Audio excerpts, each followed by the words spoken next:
পর্যবেক্ষক হিসাবে যে কাজ করছেন, আপনাদের কাজের পরিধি কি নিজেরা যেটা দেখবেন সেটাই, নাকি বিভিন্ন জায়গা থেকে তথ্য সংগ্রহ করাও আপনাদের কাজের অংশ? আপনাদের সংগঠন ছাড়াও তো বিশ্বের বিভিন্ন দেশ থেকে অনেকে এসছেন, তাদের কারোর সঙ্গে কথা হয়েছে? আমেরিকার নির্বাচন নিয়ে কখনোই কোনো কথা হয় না নরমালি, সবাই সন্তুষ্ট, কিন্তু আমাদের দেশে নির্বাচনের যেই প্রক্রিয়াই হোক, নির্বাচনের পর কথা থাকি, কারণটা কি? এবারে নির্বাচনটা অনেক আলোচিত একটি নির্বাচন ছিল, সেই নির্বাচনে যারা জয়ী হয়েছে তারা কেমন দেশ চালাবে বলে মনে হয়?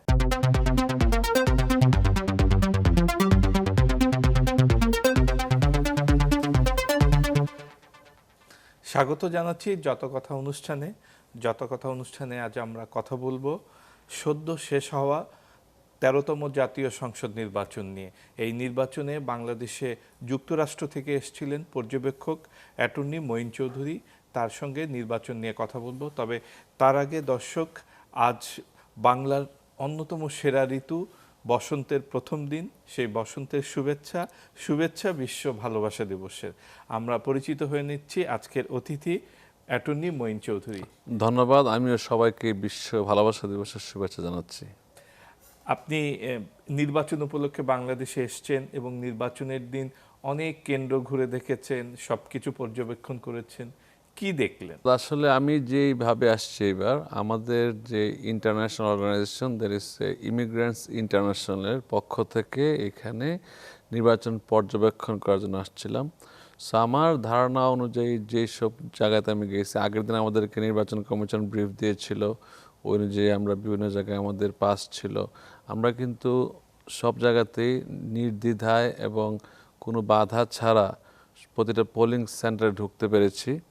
আমি যেহেতু বাংলা ভাষায় কথা বলি, বিদেশি যারা আসছে তারা তো ইন্টারপ্রেটার লাগে, তখন ভাষাটা চেঞ্জ হয়ে যায়। কিন্তু আমি যখন বাংলা ভাষায় কথা বলি, যদি আমরা বাংলাদেশি নাগরিক এবং বিদেশি পর্যবেক্ষক হিসেবে আসছি এখানে, আমেরিকান সিটিজেন হিসেবে এবং ইমিগ্রেন্ট ইন্টারন্যাশনাল পক্ষ থেকে, আমি প্রতিটা পোলিং সেন্টারে গিয়েছি। অ্যাটলিস্ট 5টা পোলিং সেন্টারে আমি গিয়েছি, যে হাই প্রোফাইল, যেগুলোর মধ্যে আমরা নিউ ইয়র্ক থেকে শুনেছি যে সমস্যা হইতে পারে বা সমস্যা হচ্ছে। ওইসব জায়গায় গিয়ে পোলিং সেন্টারের ভিতরে সরাসরি পোলিং অফিসারের সাথে কথা বলেছি এবং এজেন্টদের সাথে কথা বলেছি, বাইরে এসে দর্শকদের সাথে কথা বলেছি। Everything is recorded. এখানে কোনো ধরনের সমস্যা দেখি নেই। সবাই স্বতঃস্ফূর্ত নির্বাচনে অংশগ্রহণ করেছে এবং কারো কোনো ধরনের যে জোরপূর্বক বা কারো প্রহসন বা এরকম কিছু আমরা দেখি নাই। সো এটা একটা গুড থিং। আমার মনে হয় যে আমাদের জানা মতো এই সময়কার সবচেয়ে একটা শ্রেষ্ঠ নির্বাচন আমরা পেয়েছি। আমার হিসাবে বলছি আর কি, ক্ষুদ্র পরিসংখ্যান যেটুকু বলে, কারণ বাংলাদেশে তো হাজার হাজার পোলিং সেন্টার, আমরা তো সব জায়গায় যাওয়া সম্ভব না। পরবর্তীতে যে কথাগুলো আসতেছে সমস্যা, ওগুলো হয়তো ইলেকশনের পরে, নির্বাচন হয়ে যাওয়ার পরে হয়তো আসতে পারে, এগুলো আমরা তো আর যাওয়ার সম্ভব না। কিন্তু আমাদের যেটুকু দেখেছি মোটামুটি ফ্রি, ফেয়ার এবং ট্রান্সপারেন্ট, এবং এখানে ক্রেডিবল ছিল। কেউ কারো বিরুদ্ধে কোনো ধরনের অপপ্রচার শুনি নাই। আমি এর আগেও ঢাকাতে ঘুরেছি এই নির্বাচনের পোলিং সেন্টারে যাওয়ার আগে। প্রতিটা পাশাপাশি দেখা যায় যে প্রতিটা মার্কা বা প্রতীকের একটার পাশে একটার সহাবস্থান ছিল। কোনো ধরনের মানে যে উচ্ছৃঙ্খল বা কোনো ধরনের যে সমস্যা অনুভব করি নাই। আমার হিসাবে একটা বেস্ট ইলেকশন। আপনার সঙ্গে যারা বিদেশি পর্যবেক্ষক ছিলেন তারা কি বলেছেন? তারা আমাদের সাথে অর্গানাইজেশন বিভিন্ন জায়গাতে বিভিন্ন লোক আসছে, বিভিন্ন জায়গায় স্ক্যাটার ছিল। আরেকটা কয়েকটা আমেরিকা থেকে যারা আসছে, বিভিন্ন সংগঠন বিভিন্নভাবে আসছে, সরকার থেকে কাউ কানে নাই, এটা ক্লিয়ার করে রাখা ভালো। তারা হচ্ছে IRI থেকে আসছে, ইমিগ্রেশন থেকে আসছে। আমরা পরে আর কি পরিচিত হয়েছি বিভিন্ন জায়গায় যারা আসছে আমরা, তাদের মধ্যে তারা বাস নিয়ে ঘুরছে, দুবাসী ছিল। এখন যখনই আপনি কারো মাধ্যমে যান, you be loyal to that person, right? কিন্তু আমরা তো কারো ইয়াতে আসি নাই, আমাদেরকে খরচও বহন করে নাই। আমরা ইন্ডিপেন্ডেন্ট আসছি, ইন্ডিপেন্ডেন্ট জরিপ করেছি। আমার হিসাবে এটা বেস্ট ইলেকশন হয়েছে। এবং নির্বাচন কমিশন যথেষ্ট আন্তরিক ছিল, তারা আমাদেরকে সব ধরনের সুযোগ সুবিধা দিয়েছে।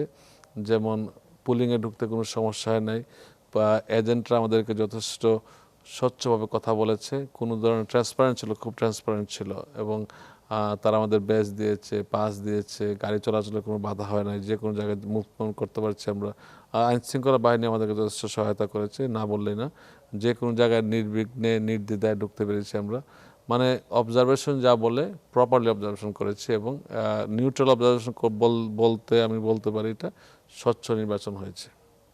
আপনারা যে কেন্দ্রগুলোতে গেলেন, এই কেন্দ্রগুলো কিভাবে বাছাই করলেন? আমরা বাছাই করলাম আমাদের ব্যক্তিগত অনুযায়ী, যেগুলো হাই প্রোফাইল মনে করেন, যেমন এখানে তারেক রহমানের যে ইয়ে ছিল, যেখানে ভোট দিয়েছে, প্রধান অবস্থা যে এলাকায় ভোট দিয়েছে ওই কেন্দ্রটাতে আমরা গেলাম। তারপরে যে কেন্দ্র সেগুনবাগিচে একটা কেন্দ্র ছিল যেখানে নিয়ে খুব কথা হচ্ছিল, ভাইরাল কিছু নিউজ হচ্ছে, এখানে গেলাম। ক্যান্টনমেন্টে গেলাম, তারপরে উত্তরা গেলাম, আরও কয়েকটা জায়গায় গেছি যেগুলোতে আমরা ফিল করছি যেখানে যাওয়া উচিত ওই সব জায়গায় আমরা গেছি। র্যান্ডমলি কয়েক হাজারের মধ্যে আমরা কোথায় যাব, আমরা তো সীমিত, আর গাড়িতে এক জায়গায় থাকতে সময় লাগে।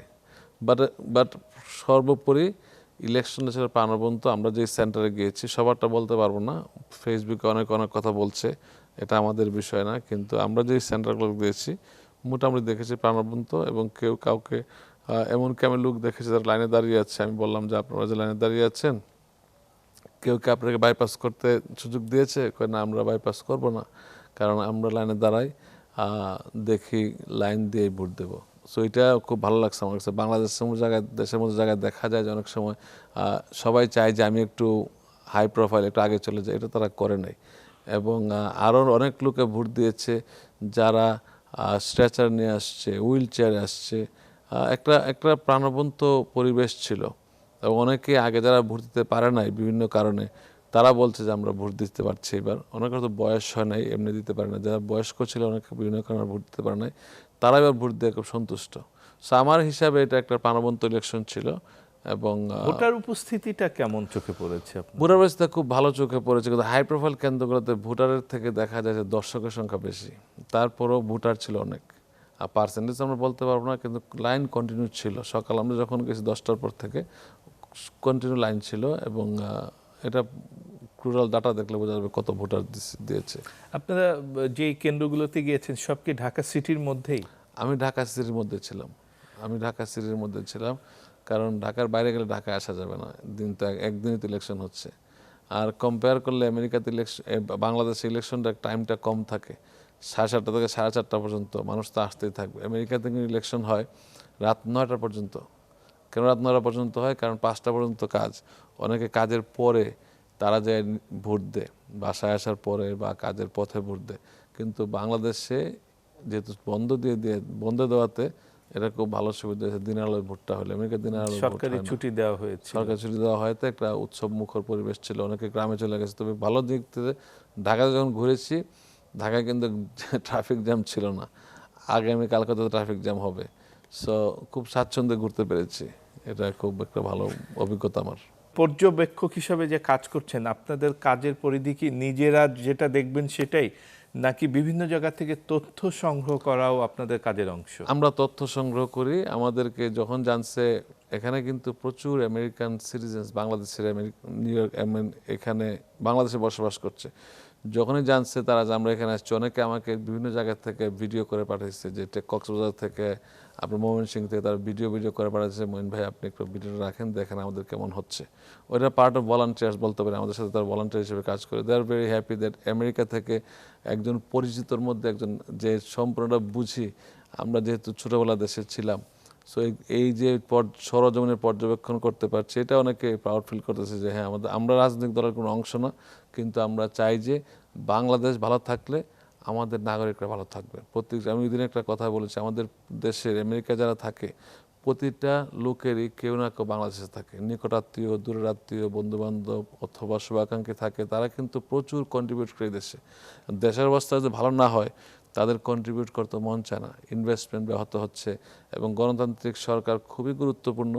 বিগত সরকার আমরা যে কথাগুলো শুনেছি, আমাদের পার্সোনাল এক্সপিরিয়েন্স নাই, কিন্তু যে তথ্য যা শুনেছি অনেক হয়তো ভীত সন্ত্রস্ত ছিল। এখন আমরা চাই যে বাংলাদেশের নতুন সরকার আসাতে ঘুষ, দুর্নীতি এবং বাংলাদেশের আইন শৃঙ্খলা পরিস্থিতি সঠিক থাকবে, প্রবাসীরা এসে যেন এই দেশে সঠিকভাবে কাম করতে পারে, তাদের জন্য কোনো ধরনের নির্বিঘ্নে চলতে পারে, নিরাপত্তাটা নিশ্চিত করা খুবই ইম্পর্টেন্ট। এই যে যারা বিভিন্ন তথ্য পাঠিয়েছে, ভিডিও পাঠিয়েছে, সেখানে কোনো অনিয়মের চিত্র বা তথ্য পেয়েছেন কি না, অনিয়মের কোনো চিত্র পাই নাই, কারণ অনিয়মের চিত্র দেখছি অনেক সময় সোশ্যাল মিডিয়াতে, কিন্তু আমাদেরকে যারা পাঠিয়েছে তারা এরকম কোনো অনিয়মের চিত্র দেখে নেই। অনিয়মটা আসছে মনে হয় পরে, ভোটে প্রথম 4টা 5 সাড়ে 4টা পর্যন্ত মনে হয় খুব সব সুশৃঙ্খলিত ছিল। ভোট রেজাল্টের সময় ঘটনাটা বেশি ঘটে, আমি দেখছি বাংলাদেশের ক্ষেত্রে। তখনই সব জায়গায় জায়গায় এসে জড়ো হয়, কি হচ্ছে কি না হচ্ছে ওগুলো হয়তো হইতে পারে, আমরা জানি না এগুলো। আপনি যেমন সোশ্যাল মিডিয়া দেখছেন, আমরা সোশ্যাল মিডিয়া দেখছি, কিন্তু আমরা যে জায়গায় পর্যবেক্ষণ করছি বা রিপোর্ট পেয়েছি, মোটামুটি সুষ্ঠু এবং সুন্দর পরিবেশ নির্বাচন হয়েছে। আপনারা যে সংগঠন থেকে এসছেন বাংলাদেশের এই নির্বাচনে, আপনারা কি ফিরে কোনো রিপোর্ট দিবেন, না অলরেডি রিপোর্ট মেল করেছেন, বা রিপোর্ট দিতে হবে না, শুধু আমরা দেখাটাই? আমরা রিপোর্ট দিচ্ছি, আমাদের একটা ইয়া হবে, নিজস্ব প্রকাশনা হবে, ওইখানে আমরা সব তুলে ধরবো, কি দেখেছি কি না দেখেছি, আমাদের রিপোর্ট থাকবে, ওটা পরে আমরা পাবলিশ করব। সেই ক্ষেত্রে কি যেটি আপনি বলছিলেন সোশ্যাল মিডিয়ায় বিভিন্ন অনিয়মের চিত্র দেখেছেন, সেটাও কি রিপোর্টে উল্লেখ সেটা করবেন? রিপোর্টে থাকবে যে বাকিরা কি দেখছে, আমাদেরটা আমরা থাকবো, আমরা যা দেখছি আমাদেরটা থাকবে। বাকি যেগুলো আসছে সোশ্যাল মিডিয়াতে কিছু অ্যাড করা হতে পারে, যে সোশ্যাল মিডিয়া এগুলো আসছে, কিন্তু আমরা যা দেখছি আমাদের সরজমিন পর্যবেক্ষণ হচ্ছে এই। আপনাদের সংগঠন ছাড়াও তো বিশ্বের অনেকে বিভিন্ন আসছে, দেশ থেকে অনেকে এসছেন, অনেকে এসছে, তাদের কারোর সঙ্গে কথা হয়েছে তাদের কিনা? কারোর সঙ্গে কথা হয়েছে, কিন্তু তারা ধরেন আপনি যখন অন্য একটা দেশে যান, আপনি কিন্তু এখানে গেস্ট, আপনি কিন্তু কিছুই বুঝবেন না, তারা না বুঝাইলে। তাদের সঙ্গে কথা হয়েছে, ইউএ থেকে অনেক লোক আসছে, আমেরিকাতে আর কয়েকটা সংগঠন আইআরআই থেকে আসছে, তারা আমেরিকা, ইউরোপ থেকেও ইউরোপ এসছে। থেকে প্রচুর লোক আসছে। তারা তারা বিভিন্ন প্রোগ্রামে তাদেরকে আমি দেখি নাই, কারণ তারা হোটেলে ছিল, অনেক সময় কন্ট্রোল ফিল করে তারা চলে যাচ্ছে। আর কালকে আমরা ইলেকশনের আগের দিন প্রোগ্রাম ছিল, ইলেকশনের আগের দিন আমরা ইন্টারকন্টিনেন্টাল ফরেন অবজারভার জন্য প্রোগ্রাম ছিল, আমরা ছিলাম এখানে। তারপর গতকালকে ডিনার ছিল, চিফ ইলেকশন কমিশনার ছিল, কমিশনার্স বৃন্দ ছিল, 3 বাহিনীর প্রধানরা ছিল, নির্বাচন সংক্রান্ত সবাই এখানে ছিল। কিন্তু এখানে আমরা দেখি না, হাতে গোনা কয়েকজন ছিল। আমরা শুধু শুধু টার্কির কিছু লোক পাইলাম, আমেরিকার 2-1 পাইলাম, যারা ছিল আছে, অনেকে চলে যাচ্ছে। আর কিন্তু আমরা যারা নিজের থেকে মনে করি যে এটা আমাদের দেশ এবং একটা রিপোর্ট থাকা ভালো, আমরা ছিলাম, আমরা আছি এবং দেখছি। গতকালকে অবশ্য আমাদের প্রোগ্রাম শেষ, এরপর আমাদের নির্বাচন কমিশনের কোনো প্রোগ্রাম নাই। আচ্ছা, আপনি তো নির্বাচন দেখলেন, বাংলাদেশের নির্বাচন দেখলেন, আবার আপনি যেখানে থাকেন ইউএসএ, সেখানেও নির্বাচন হয়। পার্থক্যটা কি? সব ধরন মানে কোনটা আধুনিক বা কোনটা সহজ? পার্থক্য হচ্ছে বা আমেরিকাতে, আমেরিকার নির্বাচন নিয়ে কখনোই কোনো কথা হয় না নরমালি, সবাই সন্তুষ্ট, কিন্তু আমাদের দেশে নির্বাচনটা যেই প্রক্রিয়াই হোক, নির্বাচনের পর কথা থাকি, কারণটা কি? ধন্যবাদ। আমেরিকায়ও মাঝে মধ্যে হয়, বিভিন্ন সেন্টার নিয়ে হয়, কথা হয়। আমি যখন অ্যাটর্নি হিসেবে কথা বলি, তখন সঠিকটা বলার চেষ্টা করি, কারণ এখন সংগঠনের পক্ষ থেকে কথা বলছে, আমি কোনো পলিটিক্যাল বায়াস না, আমি ডেমোক্রেটিক পার্টির ডিস্ট্রিক্ট লিডার। কিন্তু আমেরিকাও নির্বাচনে অনেক সময় প্রশ্নবিদ্ধ হয়, যেমন অতীতে হয়েছে, আপনারা দেখেছেন ডোনাল্ড ট্রাম্পের সময় জর্জিয়া ইলেকশন, আলগোরের সময় একটা ইলেকশনের বাধা ছিল, সেগুলো হয়। কিন্তু আমেরিকার নির্বাচন প্রক্রিয়াটা অত্যন্ত স্বচ্ছ। মেইলিং ব্যালটে একটু সমস্যা হয়, নির্বাচন প্রক্রিয়া স্বচ্ছ। এখানে হচ্ছে আমেরিকাতে যা হয়, আপনার ইলেকট্রনিক ভোটিং সিস্টেমও হয়। আপনি যদি ক্লিক করবেন, মাল্টিপল চয়েসের মতো প্রশ্নগুলো আপনি ক্রস দিবেন, হোলগুলো ফিল করবেন, আপনি স্ক্যানারে দিলে অটোমেটিক কিন্তু হয়ে যাচ্ছে। আমরা ইলেকশনে হওয়ার 9টার সময় বন্ধ হয়, রাত 9টায় বন্ধ হয়, নো ম্যাটার হোয়াট। বন্ধ হওয়ার পরে আপনি কিন্তু উইদিন মিনিটস আপনি জেনে যাচ্ছেন। কিন্তু এখানে এই এই এই ব্যালটে কাটতে পারার কোনো সুযোগ নাই, যেহেতু আপনি অবাল ফিল আপ করে দিচ্ছেন এবং পত্রিকা ক্যান্ডিডেট দিচ্ছেন, এবং প্রপোজালগুলো এইভাবে হয়। কোনো একটা প্রপোজাল যদি আপনি পাস করতে হয়, ইয়েস নো দেওয়া থাকে, আপনি যেটা দিলেন অটোমেটিক চলে যাচ্ছে। তো এই ক্ষেত্রে স্বচ্ছ ভোটার পরিস্থিতি, এবং শিক্ষিত বেশি। বাংলাদেশে তো এখনো মার্কায় ভোট হয়, কারণ বাংলাদেশে শিক্ষিতের সংখ্যা আছে, অর্ধশিক্ষিত, কম শিক্ষিত এবং অশিক্ষিত আছে, ডেফিনেটলি আছে, যারা লেখাপড়া করতে পারে না। সেই ক্ষেত্রে আমাদের পরিবেশ তো ভিন্ন হওয়া স্বাভাবিক। আমেরিকা তো 100% তারা লেখাপড়া জানে। কেউ তো মার্কা, আমেরিকাতে বা অন্য দেশে মার্কায় কোনো ভোট হয় না, নামের উপর ভোট হয়, পার্টির লাইনে হয়, নামের উপর ভোট হয়। বাংলাদেশে এখন মার্কায় ভোট হয়, কারণ আমাদের জাতি 100% শিক্ষিত হয় নাই, এবং এটা করতে হবে, ধীরে ধীরে হয়তো আমাদের সুযোগটা আসবে, এটাই পার্থক্য আর কি। আচ্ছা, অনেকে বলছেন এটা অন্তর্ভুক্তিমূলক নির্বাচন না, ইনক্লুসিভ নির্বাচন না। অনেকে অভিযোগ করছেন যে দেশের একটি বড় অংশ যারা গত 15 বছর ক্ষমতায় ছিলেন, তারা নির্বাচনে অংশ নিতে পারেননি। এই বিষয়টা আপনাদের পর্যবেক্ষণে আসছে কিনা বা আসবে কিনা? অবশ্যই আসছে এই বিষয়টা পর্যবেক্ষণ। প্রধান উপদেষ্টা যেভাবে বললেন যে তাদেরকে বিভিন্ন কারণে আলাদা রাখা হয়েছে, ভবিষ্যতে হয়তো এটা থাকবে না, কিন্তু এটা আমেরিকান যে কংগ্রেসম্যানরা তারাও এটা নিয়ে শঙ্কিত। অনেক সময় আমার কাছে প্রশ্ন করে যে এটাকে আসলে সঠিক কিনা। এখন আর অদূর ভবিষ্যতে হয়তো বা দলটা হয়তো বাদ দেওয়া হবে না, কিছু করাপ্টেড লোক তো অবশ্যই, যে কোনো দেশের করাপ্টেড লোক তো ইলেকশন করতে পারে না, মানে এটা তো নিয়ম না। অত জনগণ তার বর্জন করবে, এটা অন্য হিসাব। কিন্তু একবারে বাদ দেওয়াটা কতটুকু সমাজের পাতানোর প্রচেষ্টা, এবং বর্তমান যে নতুন সংসদ তারা বুঝবে। তারা এখন তো কোনো সরকার আসছে, আগে তো কোনো সরকার ছিল না, জবাবদিহিতা ছিল না। গত 1.5 বছরে 5ই আগস্টের পর থেকে এই পর্যন্ত জবাবদিহিতা ছিল না, কারণ অন্তর্বর্তীকালীন সরকার ছিল। নির্বাচিত সরকারের জবাবদিহিতা আছে, এবং তারা তখন হয়তো জিনিসটা খুব সুন্দর উপস্থাপন হবে, এবং তারা যাচাই বাছাই করবে আসলে অন্তর্ভুক্তিমূলক নির্বাচন কাকে বলে, ইনক্লুসিভ যেটা হয়, এবং পার্টিসিপেটরি কাকে বলে, তারা নির্ধারণ করবে। তার মানে আপনি বলতে চাচ্ছেন যে এই যে একটি বড় দল অংশ নিতে পারলো না, এটা নিয়ে আমেরিকায় কথা উঠতে পারে? আমেরিকায় কথা বলে, উঠছে, এবং অনেকের প্রশ্ন। সাধারণত যেটা বলতে চাই, সবাই তো আর করাপ্টেড না। তবে এই সরকার ফ্যাসিস্টকে নাৎসি বাহিনীর সাথে তুলনা করছে অনেকে, যে কারণে তারা এটা বাদ দিয়ে দিয়েছে। যদি এত খারাপ না হয়তো, সীমাহীন দুর্নীতি হওয়ার কারণেই এই সময়টা এই কথা চলে আসছে, না কিন্তু তারা কিন্তু থাকতে পারতো। যদি সীমাহীন দুর্নীতি না করতো, তখন হয়তো বা এই যে বাদ পড়া সংগঠনটা থাকতে পারতো। কিন্তু আমরা তো বিগত দিনেও দেখেছি যে সরকারগুলো ক্ষমতায় যারা ছিল তারা দুর্নীতিতে বিশ্বে চ্যাম্পিয়ন হয়েছে, যেটা অন্য রাজনৈতিক দলগুলো বলে থাকে। এবারও একটি দল অভিযোগ করেছে যখন ক্ষমতায় ছিল বিগত দিনে, তখন তারা দুর্নীতিতে চ্যাম্পিয়ন ছিল। তখন তো তাদের বাদ দেওয়া হয়নি। প্রেক্ষাপট হয়তো ভিন্ন ছিল। এইবার যে জুলাই আগস্টের যে অভ্যুত্থান, এটা ডিফারেন্ট ছিল, এই কারণে এটা সম্ভব হয়েছে। কারণ জনগণের সেন্টিমেন্টটা ছিল এই দিকে, মানে প্রধান উপদেষ্টা যে কাজগুলো সেন্টিমেন্ট অনুযায়ী কাজগুলো করেছে, এই সেন্টিমেন্ট কন্ট্রোল করতে পারে না দেখায় হয়তো বা এটা বাদ পড়েছে। অদূর ভবিষ্যতে বর্তমান নির্বাচিত সরকার জানবে তারা কি করতে চাচ্ছে, এবং তারা যখন বহির্বিশ্বে কথা বলবে, তাদের সাথেও সবাই কথা বলবে, তারা জানবে আসলে পরবর্তী পদক্ষেপটা কি হবে। তবে এই ক্ষেত্রে মানে বাংলাদেশ তো বাংলাদেশই, বুঝতে পারতেছেন, এটা তো বাংলাদেশ, আমরা জানি এটা বাংলাদেশ। অনেক কিছু তো অনিয়ম বেনিয়ম থাকবেই, তো ওইটা নিয়ে আমাদের চলতে হবে। কিন্তু আমরা সর্বক্ষেত্রে বলি, দুর্নীতিকে না বলুন, এবং করাপশনকে কেউ যেই সমর্থন করবে সেই কিন্তু ইন ফিউচার জনগণ তাদেরকে সমর্থন করবে না, হয়তো টুডে অর টুমরো। একজন 17 বছর ছিল, অনেক দিন ছিল। যেই কারণে অটোক্রেসিটা, মানে অটোক্রেসি বলতে কি, অথরিটারিয়ান গভর্নমেন্ট, কেউ এটা পছন্দ করে না। বিশ্বের যতই কথা বলুক না কেন, একটা সময় পরে তারা এটা মুখ ফিরিয়ে নেয়। এবারে নির্বাচনটা অনেক আলোচিত একটি নির্বাচন ছিল। সেই নির্বাচনে যারা জয়ী হয়েছে তারা কেমন দেশ চালাবে বলে মনে হয়? তারা যে আজকে যা দেখলাম, তারা নিরঙ্কুশ সংখ্যাগরিষ্ঠতা পেয়েছে, এটা ইতিহাসেই মনে হয় অনেক না, বড় একটা বিগত দিনেও বিষয়। হয়েছে। বিগত এত হয় না, এই ট্রান্সপারেন্ট ইলেকশন এরকম হয় না মনে হয়। না, 2008 2001 সালেও 210টা পেয়েছে। হ্যাঁ, এটা প্লাস পেয়েছে, 210 প্লাস পেয়েছে। তো এখন যারা আসবে তাদের উচিত হবে অতীতের ভুলগুলা, অতীতের সরকার কি ভুল করেছিল এগুলা দেখা, এবং এটা থেকে শিক্ষা নেওয়া। আমরা কিন্তু স্বাধীনতার পর থেকে শুধু ভালো আশাই করে যাচ্ছি, কিন্তু ভালো কিছু পাচ্ছি না। ভালো হচ্ছে, এর মানে হচ্ছে ভালো হচ্ছে, জনগণের সুফলটা যেই পরিমাণ আশানুরূপ সুফল ভোগ করছে না। কিছু একটা সংখ্যা, কিছু গোষ্ঠী খুব ভালোভাবে আছে, কিন্তু সাধারণ জনগণ যাদের আশা হয়তো পূর্ণ হচ্ছে না।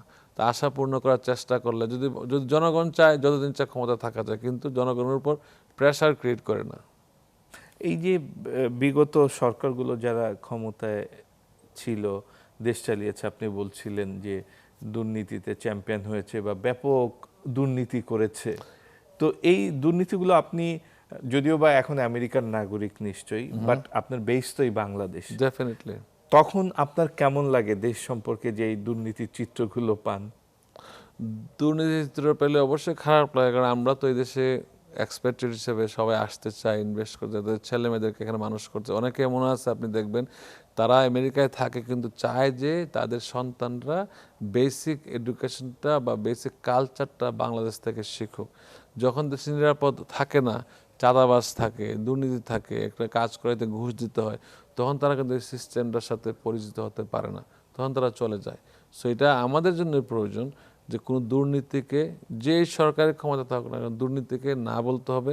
এবং যে 1000 কোটি টাকার চুরি, ওইটা আমরা দেখেছি বিগত সরকারে এটা কন্ট্রোল না করার কারণেই তাদের আজকে এই করুণ পরিণতি। যদি এইটা যদি কন্ট্রোল করতে পারতো, সাধারণ জনগণ তাকে হয়তো আরো কিছুদিন রাখতে পারতো, বা এই অবস্থা হতো না, যে এইভাবে দেশ থেকে পালিয়ে যেতে হতো না। কিছু কিছু লোকের যে লোভ সামাল দিতে না পারাই সরকারের জন্য কলঙ্ক হয়ে দাঁড়িয়েছে। তো এই ক্ষেত্রে বর্তমান সরকারকে অনুরোধ করব, যারাই আসে ক্ষমতায়, আমরা এক্সপেক্টেড হিসেবে দেশে কন্ট্রিবিউট করতে চাই। দেশে প্রচুর লোক আছে আমেরিকাতে যারা থাকে, তারা সরকার ভালো কাজে তাদেরকে ব্যবহার করলে তারা বলে যে আমরা আমাদের সার্ভিস দিতে রাজি আছে, কন্ট্রিবিউট করবো দেশের স্বার্থে। আমরা চাই বাংলাদেশ ভালো থাকলে আমাদের লোকজন ভালো থাকবে।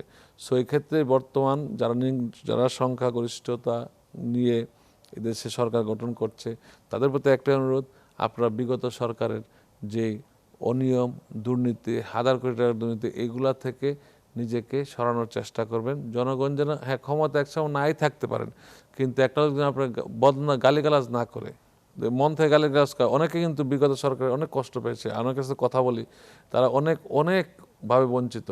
তো এইরকম যেন না হয়, তাদের প্রাপ্য অধিকারটা যেন দলমত নির্বিশেষে যে যাই দলের কারণে তার প্রাপ্য অধিকারটা একটা রাষ্ট্রের দায়িত্ব আছে, এটা যেন পালন করতে রাষ্ট্র সক্ষম হয়।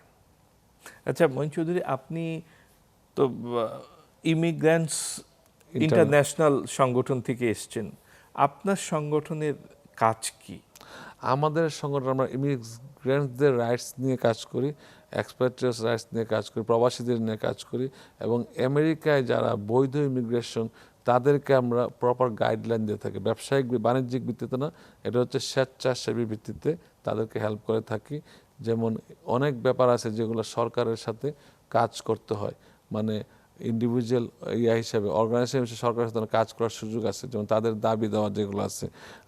একটা কথা না বলেন, আমেরিকার ইমিগ্রেশনে অনেক ব্রোকেন সিস্টেম আমরা বলি, এটা ফিক্স করার জন্য আমরা বিভিন্ন জায়গায় পরামর্শ দিয়ে থাকি আমাদের লোকজনদেরকে। শুধু বাংলাদেশি না, ইমিগ্রেন্টস বলতে আমেরিকাতে 190 দেশের লোক বসবাস করে, যত দেশ আছে সব দেশের লোক আমেরিকা। আর আমরা যেখানে থাকি কুইন্সে, নিউ ইয়র্কে, এখানে সব ভাষাভাষী লোক থাকে, সব দেশের খাবার পাওয়া যায়, সব দেশের লোক এখানে মানে বর্তমান।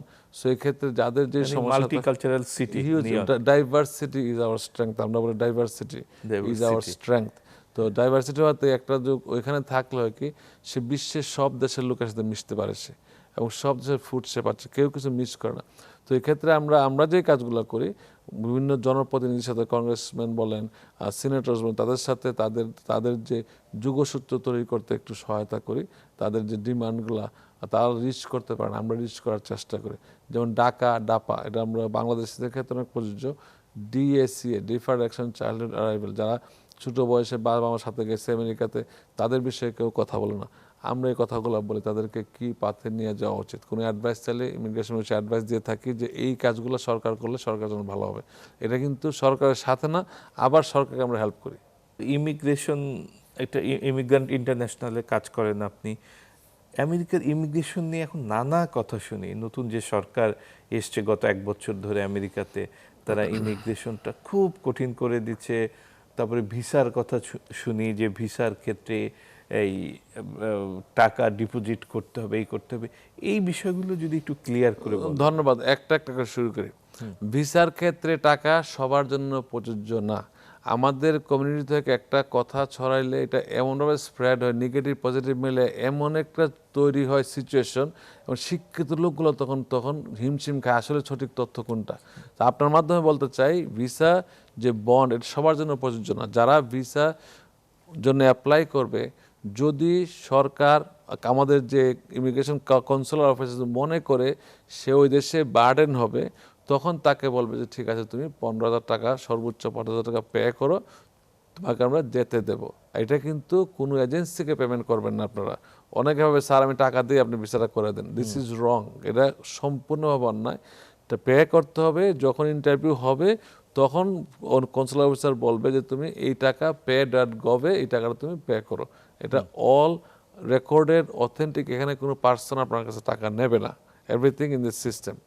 সো এই ক্ষেত্রে তার ভয় মানে না আমি পেয়ে আমি একটু ছোট্ট একটু এর মধ্যেই জানতে চাই, আপনি আপনারটা বলবেন, যে তার মানে কি আমরা ধরে নিতে পারি যে যখন যিনি ভিসা ইন্টারভিউটা নিচ্ছেন সেই কর্মকর্তা, তিনি যখন টাকা ডিপোজিট করতে বলবেন, তার মানে তখন আমরা কি ধরে নিতে পারবো তার মানে আমার ভিসা হচ্ছে?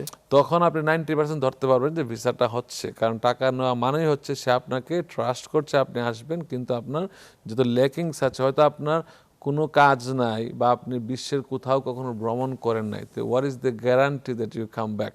আর সবাই দেখা যায় ফ্যামিলি সহ একবারে চলে যাচ্ছে।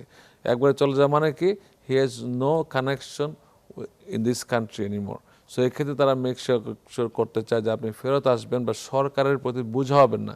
এটা দুঃখজনক হলো সত্য যে রিসেন্ট আমেরিকান যে জরিপে আসছে, বাংলাদেশিরা 54%-এরও বেশি সরকারি সুযোগ সুবিধা নিচ্ছে যেতে আমেরিকাতে। সো এইসব কারণেই এগুলা কিন্তু উঠতেছে এবং তারা এইসব কারণে এগুলা মানে এনফোর্স করার চেষ্টা করছে। কারণ দেখা গেল আমরা যারা বাংলাদেশে আছি, যাওয়ার সময় এখানে আমরা বলে যাই যে আমাদের 4টা-5টা বাড়ি আছে, গাড়ি আছে, ব্যবসা আছে। ওইখানে যাওয়ার পরে সে গরিব হয়ে যায়। গরিব হয়ে যায় বলতে চিকিৎসা প্রয়োজন হয়, সে সরকারের সাহায্য চিকিৎসা নিচ্ছে। এটা কিন্তু বিশ্বের কোনো দেশেই নাই। আমি আমেরিকার পক্ষে বলছি না বা কারোর বিপক্ষে বলছি না, বিশ্বের কোনো দেশে নেই। আমি যখন থাইল্যান্ডে গেলাম একবার, অসুস্থ হলাম, বললাম যে আমাকে করো, চিকিৎসা করো, আমি হোটেল থেকে টাকা নিয়ে আসছি। না, তুমি টাকা, আমরা লোক পাঠাই, তুমি হোটেলে যাও, টাকা নিয়ে এসে তারপরে তোমার আমার এটা করবো। কিন্তু আমেরিকা কিন্তু একটা স্বর্গরাজ্য। আপনি চিন্তা করেন, আমেরিকা যদি কোথাও যান, চিকিৎসা করে আগে, এটা ল হচ্ছে চিকিৎসা আগে, পরে তারা টাকা নেবে। সেই জন্যই বিউটি অফ দিস কান্ট্রি যে আমেরিকাতে গেলে কেউ আসতে চায় না। একবার যে আমেরিকায় যায়, যদি তার সুযোগ থাকে থাকার, সে আর আসবে না, মানে আনলেস কেউ তার জোর করে না পাঠায়। কারণ ওই সিস্টেমগুলো এরকম। তা আমরা দেখেন, তারপর আমরা বাংলাদেশে আসি কেন? দেশে ছিলাম ছোটোবেলা, দেশকে ভালোবাসি এবং আমরা চাই বাংলাদেশটাও ভালো থাকুক।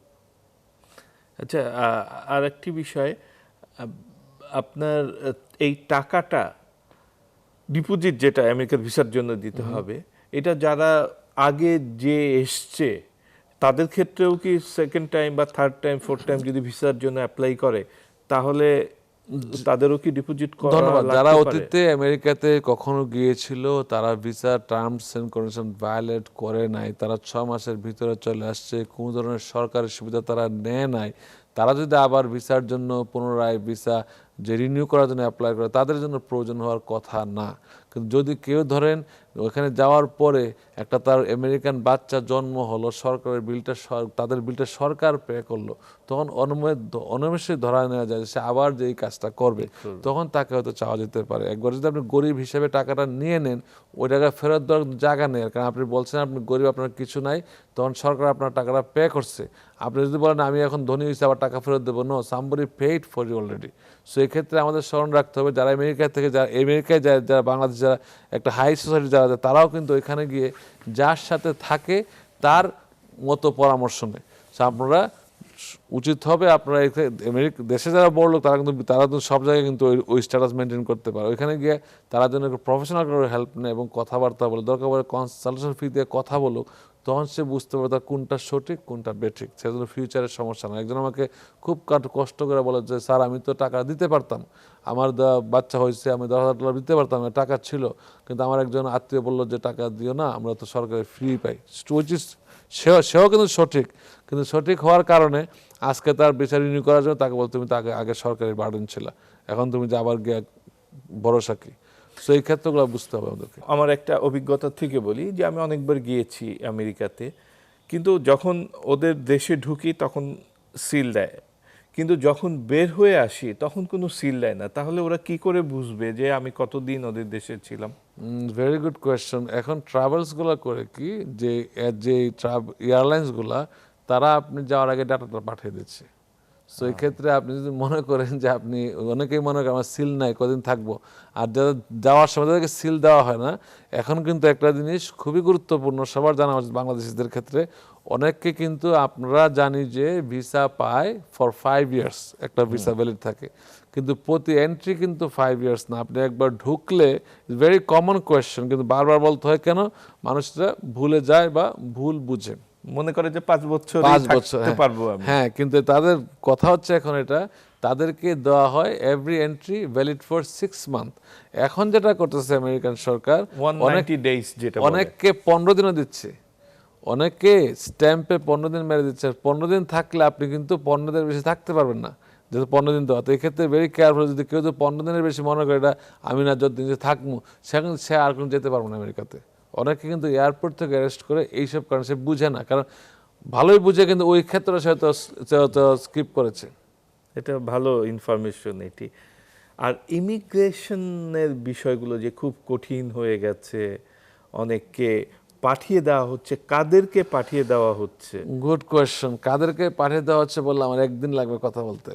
যাদেরকে পাঠিয়ে দেওয়া হচ্ছে তারা হয়তো কোনোভাবে অতীতে ডিপোর্টেশন অর্ডার ছিল তাদের নামে। ধরেন একটা ভদ্রলোক আমেরিকায় গেল, সে অ্যাসাইলাম ফাইল করলো, অ্যাসাইলাম ফাইল করার পরে তার কেসটা ডিনাই হলো। তারপরে সে বোর্ড অফ ইমিগ্রেশন অ্যাপিলে আপিল করলো, এটা ডিনাই হলো, সার্কিট কোর্টে আপিল করলো, ডিনাই হলো। তখন তার আর থাকার আর কোনো অধিকার নাই। সে আছে এই দেশে, ধরেন থাকার মতো আছে, তার কোনো বৈধ অধিকার নেই থাকার। এদেরকে যখন ধরা পড়ে তখন আমরা যাদের কাছে তাদের জন্য আর জামিন চাইতে পারি না, কারণ তারা already final order of deportation সব ভেন্যু মানে এক্সস্ট হয়ে গেছে তাকে। তখন তাকে ধরে তাকে পাঠিয়ে দিচ্ছে। আরেকটা শ্রেণীকে ধরছে, তারা হয়তো অবৈধভাবে আমেরিকায় গিয়েছে, মানে অবৈধভাবে মানে তাদেরকে বর্ডারে তারা ইন্সপেকশন হয় নাই, প্লেনে তারা যায় নাই, তারা জঙ্গল দিয়ে বর্ডার দিয়ে ঢুকেছে। ওই ল্যাটিন আমেরিকা দিয়ে, মেক্সিকো দিয়ে লক্ষ লক্ষ লোক, মিলিয়নস অফ পিপল যখন ঢুকেছে, তাদের হয়তো ক্রেডিবল ফর ইন্টারভিউ হয় নাই। তারা যদি দেখা যায় 2 বছরের বেশি তারা আমেরিকায় ছিল না, তাদেরকে ধরলে তাদেরকে রিমুভাল প্রসিডিংয়ে ফেলবে। এবং এই ক্ষেত্রে অনেক ক্ষেত্রে জাজের বন্ড দেওয়ার সুযোগ থাকে না। আমরা প্রচুর কল পাই এখান থেকে, বাংলাদেশ থেকে হাজব্যান্ড ওয়াইফ কান্নাকাটি করে, স্যার একটু বের করে নিয়ে আসেন। কিন্তু কথা হলো আমাদের কাছে ফাইল নিয়ে আমরা প্রথমত ফাইল নিয়ে আমরা জানবো না। ফাইলটা দেখলে অ্যাটর্নি আমরা বুঝতে পারি আসলে সে রিস্কে আছে কিনা। আবার কেউ হয়তো বর্তমানে যেটা হচ্ছে, বর্তমানে ডোনাল্ড ট্রাম্প শুধুমাত্র লগুলা এনফোর্স করছে খুব কঠিনভাবে। ল কিন্তু এক্সিস্ট ছিল আগেই, কিন্তু বাইডেন প্রশাসন একটু মানে লিনিয়েন্ট ছিল এই কারণে এই ঘটনাগুলো ঘটাতে। আর জনগণ অতিষ্ঠ হয়ে গেছিলো, বা আমেরিকান জনগণ, যে এত বর্ডার ওপেন করে দেওয়াতে, যেই কারণে বাইডেন এর সাথে এই যে ডোনাল্ড ট্রাম্প এবার উইন করলো। শুধুমাত্র এইসব কারণে immigration is a big factor আমেরিকাতে। প্রতিটা ইলেকশন শুনবেন ইমিগ্রেশন একটা ইস্যু আসবে, হেলথ কেয়ার একটা ইস্যু আসবে, তারপরে ইকোনমি নিয়ে ইস্যু, এই তিনটা অ্যাফোর্ডেবিলিটি, এই তিনটা নিয়ে কিন্তু আমেরিকায় প্রতি বছর 4 বছর পর পর সরকার চেঞ্জ হয়। এটা যে ভালো করে তার পক্ষে থাকে, আবার নতুন পরিস্থিতি আসে। পলিটিক্স সব জায়গায় মোটামুটি সেম। জনগণকে কীভাবে আপনি খুশি রাখতে পারেন? তার মানে আইন ছিল, কিন্তু সেই আইনের বাস্তবায়নটা অত ছিল না, খুব এটা একটু সহজভাবেই দেখা হতো, শিথিল ছিল, যেহেতু সেখানে প্রচুর মানুষ। তবে গুড থিং হলো এখনো কিন্তু আমরা অনেক ক্ষেত্রে প্রশংসা করতেই হয়, বৈধ যদি ইমিগ্রেশন হয়। আমরা যেমন বিয়ের কেসে, বিয়ে করলো কেউ, উইদিন 3 মান্থস গ্রিন কার্ড চলে আসছে, যেটা আগে অনেক সময় লাগতো। যদি সঠিক তথ্য দেন, ইমিগ্রেশনে কোনো ভয়ের কারণ নেই। আমরা সবাই করে মিথ্যা কোনো তথ্য দেবেন না, সঠিক তথ্য দিলে কোনো ভয় পাওয়ার কারণ নেই। আরেকটা বিষয় প্রশ্ন আপনার মনে আসতেই পারে যে ইমিগ্রেন্ট ভিসা বন্ধ কিনা। ইমিগ্রেন্ট ভিসা দেওয়াটা বন্ধ, কিন্তু কার্যক্রম চলছে। ভিসা দেওয়া বন্ধ বলতে ভিসাটা ইস্যু হবে না, কিন্তু ইন্টারভিউ হচ্ছে, সব কিছুই হচ্ছে, প্রসেসিং। অনেকে যারা হাজব্যান্ড ওয়াইফ বা মা বাবা যারা বিদেশে আমেরিকায় থাকে, তারা হয়তো ভাবতেছে আর তাদের অ্যাপ্লাই করা যাবে না। আপনি অ্যাপ্লাই ঠিকই করতে পারবেন। আপনার লাভ ওয়ান্সের জন্য ক্যাটাগরি 4টা ক্যাটাগরির মধ্যে F1, F2, F3, F4 ক্যাটাগরিতে অ্যাপ্লাই করতে পারবেন। আপনার ভয়ের কোনো কারণ নাই, কন্টিনিউ চলবে, অ্যাপ্রুভ হবে, ইন্টারভিউ ডাকবে। কিন্তু আনটিল আনলেস আপনি যদি প্রমাণ করতে না পারেন, বা তারা যদি সন্তোষজনকভাবে প্রমাণিত হয় না যে আপনি পাবলিক চার্জ হবেন, বা অতীতে কাউকে নিয়েছেন সে পাবলিক চার্জ হয়েছে, তখন আপনার ভিসাটা ইস্যু করবে না। এটা টেম্পোরারি পজ আছে, পজটা লিফট করলে এগুলো তারা যাচাই বাছাই করবে। এখন যাচাই বাছাই করছে ওভারঅলি। তখন যখন টেম্পোরারি পজটা যখন লিফট করবে, তখন তারা কেস বাই কেস ভেরিফাই করবে যে এই ভদ্রলোক তার মার জন্য, বাবার জন্য অ্যাপ্লাই করছে, বা বউয়ের জন্য অ্যাপ্লাই করছে, এই ভদ্রলোক কখনো পাবলিক চার্জ ছিল কিনা, সরকারি সহায়তা নিয়েছে, কোন লেভেলে নিয়েছিল, এটা নিয়ে তর্ক বিতর্ক আছে যে কোনটা পাবলিক চার্জে পড়ে, কোনটা পাবলিক চার্জে পড়ে না। যে কোনো ধরনের সরকার থেকে সহায়তা যে ক্যাশ নিয়ে থাকে কেউ, এটা পাবলিক চার্জ। সো এগুলো বুঝতে হবে। এগুলো নিয়ে অনেক তর্ক বিতর্ক আছে, বিভিন্ন লয়ার বিভিন্ন কথা বলে। আমরা সঠিকটা বলার চেষ্টা করি সো ভিসা এখনো হবে, ভয় না পেয়ে আপনারা কার্যক্রমগুলা কোনো স্থগিত রাখবেন না। যখন যে ডকুমেন্ট চাই you must comply with the requirements. আর কোনো ভুল তথ্য বা অসত্য তথ্য দিবেন না। অসত্য তথ্য বলতে আপনি সুন্দর কথা মনে করছেন। এখন আজকে এক ভদ্রলোক কল দিল যে স্যার আমি যখন আমেরিকাতে যাই আমাকে আমার ওয়াইফ ছিল, আমার ওয়াইফের নাম ঠিকানা সব দেওয়া হয়েছে, আসলে কিন্তু স্যার আমি ম্যারিড না। আমাকে পরে ওই যে এজেন্ট আমাকে পরে কাগজটা দিল, আমি দেখি আমি বিবাহিত, আমার বউ আছে, কিন্তু আমার তো আসলে কেউ নেই। এখন সে আমেরিকায় যে বিয়ে করতে যাচ্ছে, বিয়ের জন্য বিয়ে করার জন্য কথা বলছে, রিয়েল বিয়ে করার, এখন দেখে তার এই বউ তো রয়ে গেছে বাংলাদেশে। তো এখন কথা হইলো সে তো এটা অলরেডি সে জানার কথা, he lied then or he is lying now. এখন তাকে ডিভোর্সটা করতে হবে। আগের ওয়াইফকে, যে ওয়াইফকে কখনো চিনেই না, জানেও না, নামও নাই, না নাম হয়তো আছে, তার একটা ডকুমেন্ট দিচ্ছে, হ্যাঁ ভুল নাম দিয়ে রাখছে। এই যে আপনি ফিকটিশিয়াস পারসন কেসে ডিভোর্স দিতে হবে, তারপরে বিয়ে করতে হবে, কিরকম বিপদে পড়লে বুঝেন। তো এটা হচ্ছে আমরা সবসময় বলি নিজের তথ্য সম্পর্কে সচেতন থাকবেন। বিশ্বাস করেন সবাইকে, ঠিক আছে, কেন কাউকে বিশ্বাস করতে হবে, একটু যাচাই বাছাই করবেন আসলে আপনার সঠিক তথ্য দিচ্ছেন কিনা। এখন যাচ্ছে বিয়ে করলো, সে সিটিজেন বিয়ে করলো কিন্তু হতে পারবো না অনলেস ডিভোর্স না দেয়। ডিভোর্সের প্রপারলি না হলে এটা আবার তাকে ম্যারেজ ফ্রডে ফেলা। Marriage fraud is a serious crime in America. This is 5 years imprisonment and or $250,000 compensation. আচ্ছা, আরেকটি বিষয় অনেকে বলছেন, যদি বা আপনি শুরুতেই বলেছেন যে এই আমাদের কমিউনিটির মধ্যে রিউমারটা বেশি ছড়িয়ে যায় আর কি।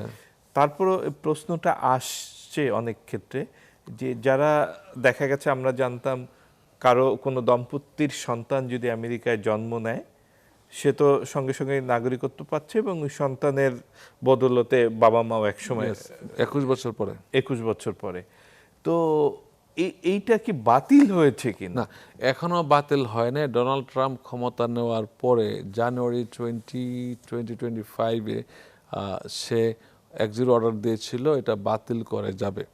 এক্সিকিউটিভ অর্ডারের প্রেক্ষিতে ওইটার বিপরীতে তখন আপিল হয়েছে, আপিল আবার সার্কিট করে গিয়ে সার্কিট করে আপিল হয়েছে। এখন এটা ইউএস সুপ্রিম কোর্ট ডিসাইড করবে এই বছরে আসলে এটা জন্মগত সাথে নাগরিকত্ব থাকবে কি থাকবে না। ইংল্যান্ডে কিন্তু এটা নাই। আমেরিকা যা যা করে অধিকাংশ জিনিসই অন্যান্য দেশের থেকে নজির নিয়ে করে। ইংল্যান্ডে কিন্তু আপনি যদি ট্যুরিস্ট হন অথবা আপনি যদি কোনো পার্মানেন্ট রেসিডেন্ট বা আপনি সিটিজেন না হন, আপনার যদি বাচ্চা জন্ম হয় ইংল্যান্ডে, জার্মানিতে, তারা কিন্তু ওই দেশের নাগরিক না।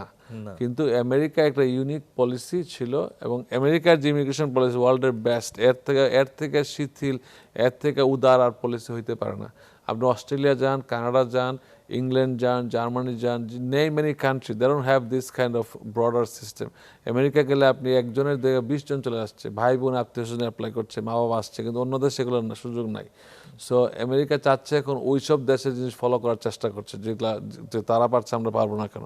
কিন্তু আলটিমেটলি ডোনাল্ড ট্রাম্প হবে কিনা আমরাও সন্দেহান, কারণ আমেরিকার 14th অ্যামেন্ডমেন্টস যে রাইটস আছে, অ্যামেন্ডমেন্টস এটা কাভার করে না। এখন only supreme court is the highest court in United states.